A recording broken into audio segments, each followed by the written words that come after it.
So for our last math in history, we are going to take a look at polynomial inequalities, but it's just one critical point. So what we're going to do is try to solve this problem out. So from the last problem, there is something we gotta do. Find the solution to it.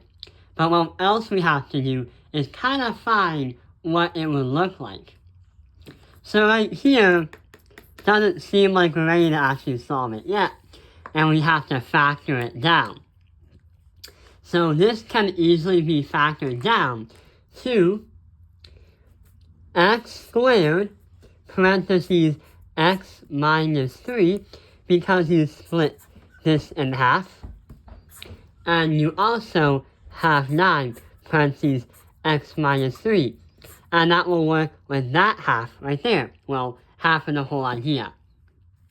And then you have x squared plus 9 because you have this and that. And x minus 3 as its individual part. The reason why you have both of these. So now, what we can do is try to understand the final solution. So we already know that x minus 3 is going to be one of them. But what about this one right there? You can't really simplify, but if you were to simplify it, you have x minus 3i and x minus 3i. You can't really do anything because those are imaginary numbers. And when something's imaginary, you can't really see it. And if you can't really see it, it's hard to graph on a normal xy plane. So what do? Yeah. Since we only have one critical point right there, and we can't graph something that's imaginary, we ignore the imaginary.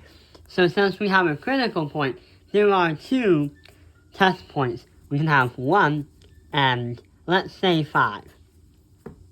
So now we have x minus 3 right here. So 1 minus 3 is negative, so negative 2. And 5 minus 3 is a positive 2. So the final solution, the rule says it has to be greater than 0. So if this was the 0 for the y, then on the x-axis, which one is greater? Yeah, the positive is greater because it goes from that point all the way towards infinity.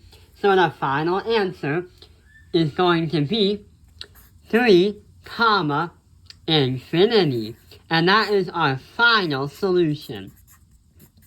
And that is what happens when we have just one critical point, but also when we have imaginary numbers and imaginary things that we can't visualize but imagine themselves.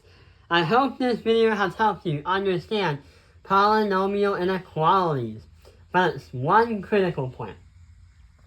Thank you for watching Top Penalized Math Industry. Like and subscribe.